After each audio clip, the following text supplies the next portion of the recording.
Bienvenidos a este nuevo episodio de Preventivamente. Eh, Me presento, mi nombre es César Uribe Fierro, soy de profesión ingeniero en prevención de riesgos, ¿cierto? Y ahí ya tengo por lo menos más de 22 años de experiencia en el rubro de la gestión de riesgos, ¿ya? Y la prevención y otras industrias.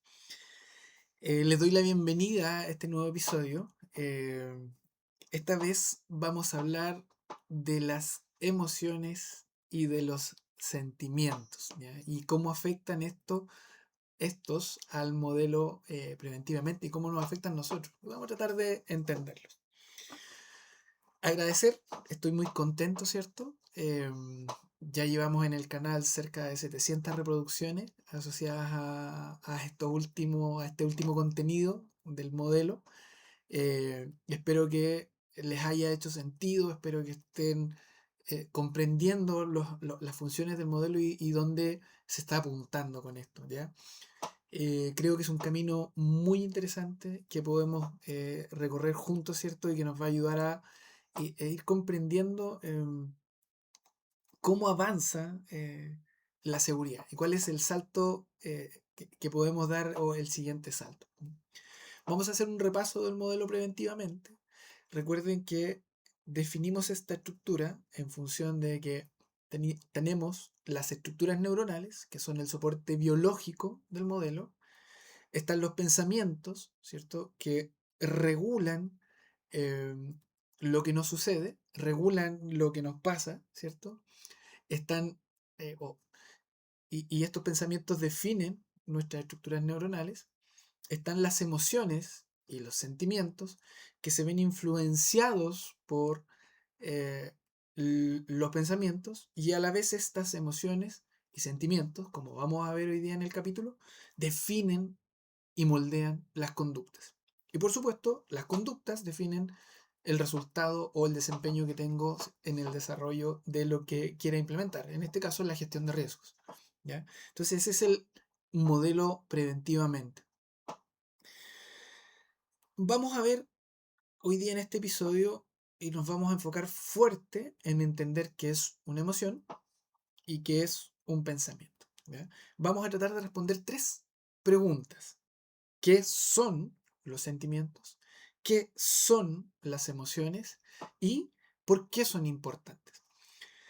Ahora, yo sé que es difícil que una persona del área de la ingeniería esté hablando de estos temas tan, eh, por decirlo entre comillas, blandos, ¿ya? Nos vamos a dar cuenta que muchas de las cosas que conocemos se basan o funcionan desde los mismos principios. Y como ya vimos en los episodios anteriores, lo que tú piensas define o moldea estas estructuras neuronales, o sea, modifica las conexiones eléctrica-químicas que se producen entre tus neuronas. Por lo tanto, aquí hay principios de ingeniería, hay principios de física, hay principios de matemática, o sea, de biología. Por lo tanto, ya no debemos hablar de tan ciencias blandas. Entonces, vamos a esta aventura de tratar de responder, ¿cierto?, estas preguntas que nos hicimos con el modelo preventivamente. Vamos con las emociones. A ver, ¿qué son las emociones? Eh, las emociones las vamos a entender bajo esta mirada del modelo como un conjunto de respuestas que son biológicas, fisiológicas y son automáticas, ¿ya?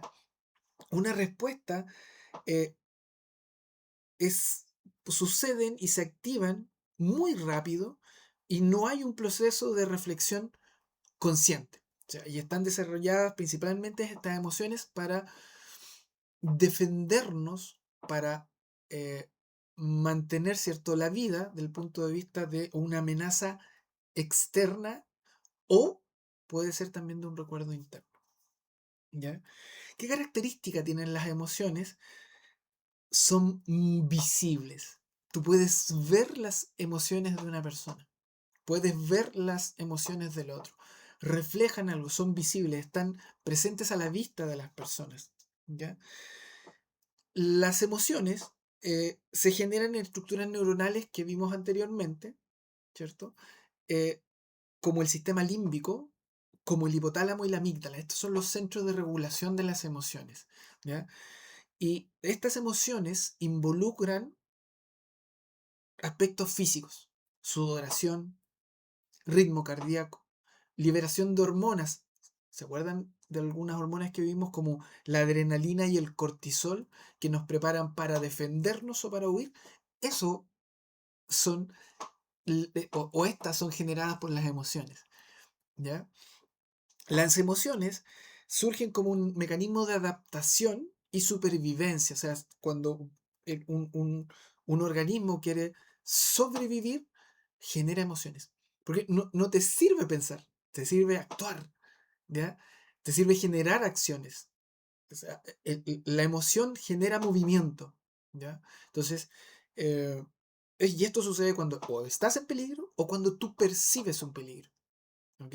Entonces, las emociones no solo surgen por contextos externos, también hay contextos, por ejemplo, cuando tú rememoras algo. Si tú recuerdas algo que puede ser triste, y si haces el ejercicio, ¿cierto? Y recuerdas algo triste o algo que te brinda alegría, tu organismo va a sentir las mismas emociones que ocurrieron en ese momento. Por lo tanto, las emociones vienen en un contexto externo, ¿cierto? Por una amenaza, por algo que te va a alcanzar o algo que te va a atrapar, o porque tú recuerdas algo o percibes algo que pueda ser peligros, ¿ya? Esa es la gran importancia de las emociones. Hay un estudio y un científico, ¿cierto?, que se llama Paul Ekman, en los años 70 generó un modelo para identificar algunas emociones. Y aquí se encontró con algo muy particular. Estableció que existen 6 emociones básicas.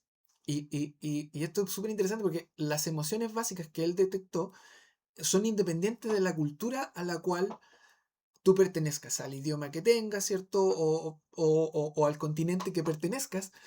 Estas 6 emociones se presentan de una manera muy similar. Entonces él definió 6 emociones, que son la ira o rabia, como la entendemos nosotros, el asco o el disgusto, el miedo, la alegría, la tristeza y la sorpresa. Estas 6 emociones son las que Paul Ekman definió como emociones básicas. Y, y fíjense que lo conecto con lo que conversaba anteriormente, ¿cierto? Que estas 6 emociones son visibles. Tú puedes ver a una persona cuando está enojada, puedes ver a una persona cuando está alegre, puedes ver a una persona cuando está con un disgusto o, ¿cierto?, si tiene miedo. ¿Ya? Entonces, esas son las características de las emociones. Los sentimientos, por el contrario, son procesos mentales, ¿ya? Se generan al interior de nuestro organismo y nos ayudan para saber o para conocer cómo está nuestro organismo, ¿ya? Por lo tanto, el sentimiento tiene una componente que es mental, ¿ya? Tiene un proceso mental de por medio. Eh, Estos sentimientos principalmente se generan en otras áreas de la corteza neuronal, la corteza prefrontal, o sea, ¿se acuerdan cuando vimos el lóbulo frontal que este nos ayudaba al pensamiento racional? Ahí se generan los sentimientos. Se procesan desde nuestro cuerpo y nuestra mente dice esto es lo que está pasando. Por lo tanto, es un proceso mental, ¿ya? Eh, Tienen relación también con la memoria, con la razón y con el cuerpo que está sintiendo. Por ejemplo, siento hambre, me duele una rodilla, me duele la espalda, ya después, cierto, de los 45, claramente sufrimos mucho más de estos sentimientos que vienen desde nuestro cuerpo, ¿ya? Los sentimientos son muy relevantes para tomar decisiones. Y aquí hay otra característica importante de los sentimientos. Los sentimientos son invisibles. Como es un proceso mental, o sea, no son visibles para los demás. Alguien no puede determinar si yo tengo hambre o no, ¿ya? Porque son mentales. O sea, hay un proceso mental que está ocurriendo en tu cerebro que está interpretando lo que sucede en tu cuerpo, ¿ya? Otro punto y diferencia de los sentimientos, ¿cierto? Que los sentimientos son o pueden ser más duraderos en el tiempo. Ya, ahí vamos a ver algunos ejemplos en la conversación más adelante de qué tipos de sentimientos tenemos y por qué pueden ser más duraderos. Y eso es muy relevante desde el punto de vista del modelo. Eh, Fíjense que otra de las características de los sentimientos es que tienen una componente muy fuerte cultural. O sea, y aquí sí interviene la cultura donde yo estoy. O sea, los latinos, ¿cierto? Tenemos características distintas de cómo sentir a cómo sienten los europeos, ¿cierto? Cómo sienten los americanos. O sea, pasan por estructuras distintas de pensamiento, porque hay mucha influencia cultural en lo que nos sucede, ¿ya? Entonces, eh, ¿qué tienen de relevancia los pensamientos? Perdón, los sentimientos. Los sentimientos generan prioridades en lo que pensamos. ¿Ok? Si siento hambre, la prioridad de los pensamientos que surgen en mi cabeza es comer, es alimentarme. Entonces, nos ayudan a tomar decisiones. Los sentimientos son una herramienta esencial para la supervivencia de cualquier ser vivo.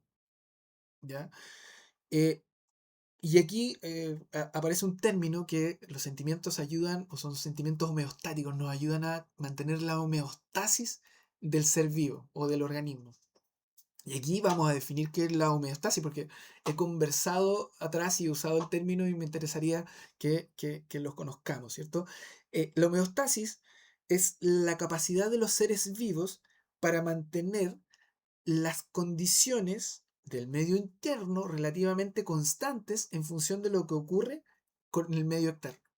¿Ya? Entonces, la vida se puede mantener en ciertos parámetros en función de la homeostasis. Si hay demasiada temperatura, probablemente el cuerpo tenga problemas. Si hay muy baja temperatura, probablemente el cuerpo también tenga problemas. Entonces, regulamos homeostáticamente eh, los parámetros de la vida. Y los sentimientos nos ayudan a regular esa homeostasis, ¿ya?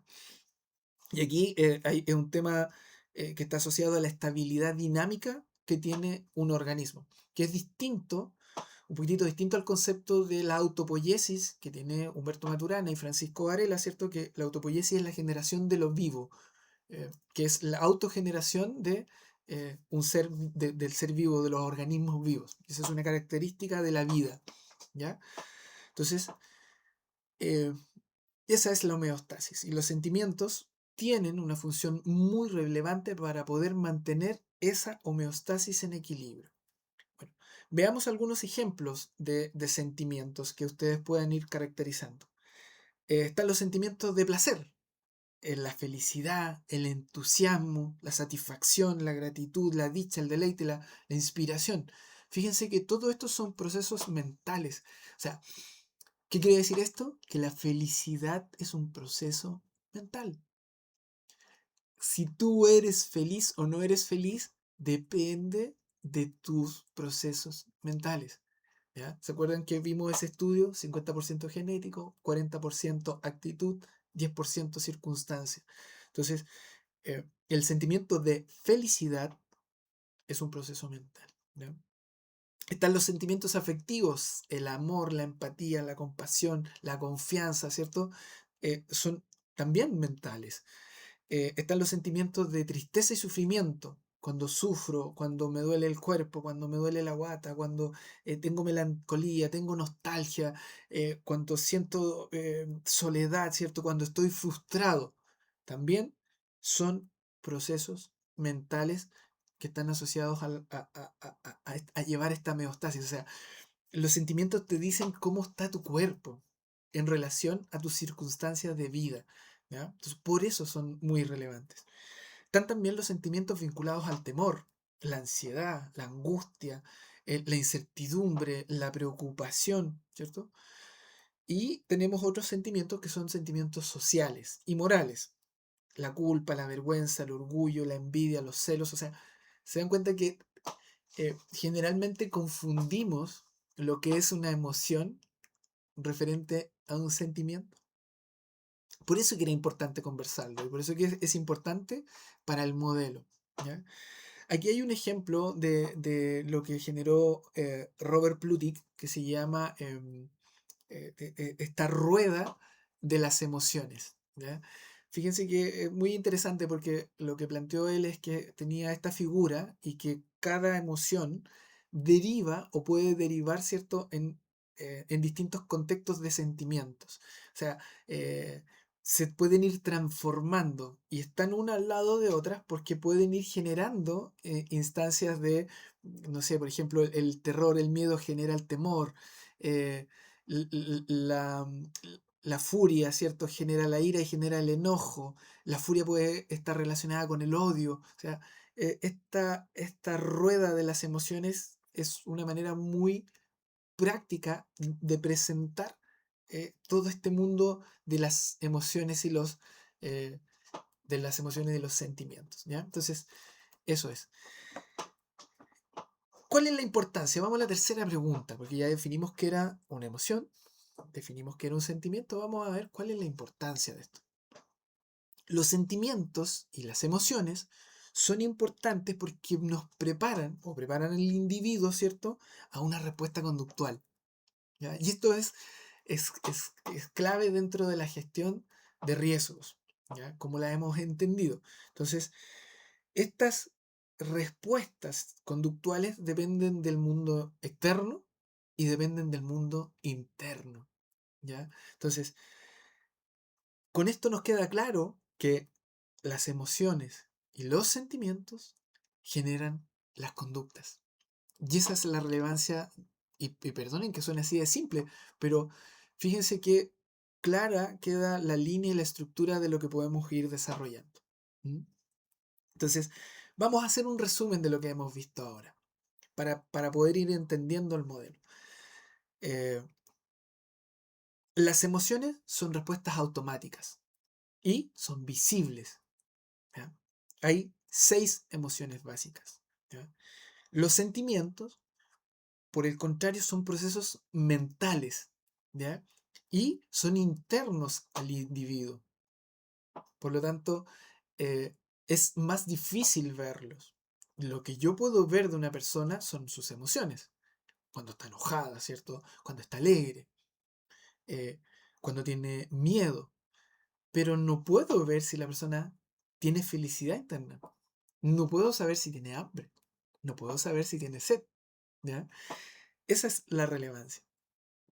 Y ambos son fundamentales debido a que generan conductas y a la vez refuerzan lo que pensamos. Por lo tanto, el modelo va cuadrando y va encajando. O sea, las estructuras neuronales son el soporte biológico de los pensamientos. Los pensamientos moldean nuestras emociones y nuestros sentimientos. Y nuestros sentimientos moldean nuestras conductas. ¿Mm? Bueno, espero que se haya hecho y haya quedado con bastante claridad la diferencia entre las dos. ¿Ya? ¿Y por qué también es relevante para el modelo esto? Porque es fundamental que en el desarrollo de la gestión de riesgo, en el desarrollo de nuestra vida, identifiquemos bien qué es lo que nos pasa, con qué emociones estamos trabajando hoy día, qué sentimientos tengo hacia lo que estoy haciendo, porque eso va a definir cuáles son las conductas con las que abordo lo que estoy enfrentando. ¿Ya? Y de eso van a depender los resultados. ¿Mm? Bueno, en el próximo episodio vamos a hablar de las conductas, ¿cierto? Y de los modelos conductuales predominantes. Y aquí vamos a hablar de Pavlov, ¿cierto? Y vamos a hablar de Skinner. Y las teorías actuales, por ejemplo, como la homeostasis del riesgo. ¿Mm? Así que eso, espero que les haya gustado el episodio, espero que haya quedado un poquitito más claro estos conceptos y como en todos los episodios y en todos los capítulos, ¿cierto? Va la recomendación de un libro y aquí hay uno que, como dicen ahí, me voló la cabeza. Se llama una especie de zumbido en mi cabeza de Eric Goles, ¿cierto? Este científico chileno, matemático chileno, y habla de la verdad matemática a la inteligencia artificial. Este libro lo leí por ahí el 2020 y perdón, el 2022, no lo entendí mucho, ¿ok? Que tengo que serle sincero, no lo entendí mucho.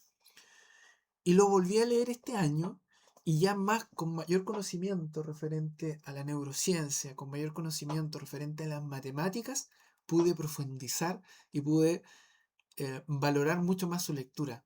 Y me arrepiento de no haberlo entendido en su momento porque en ese año ya él hablaba de la inteligencia artificial y cómo estaban generándose, ¿cierto?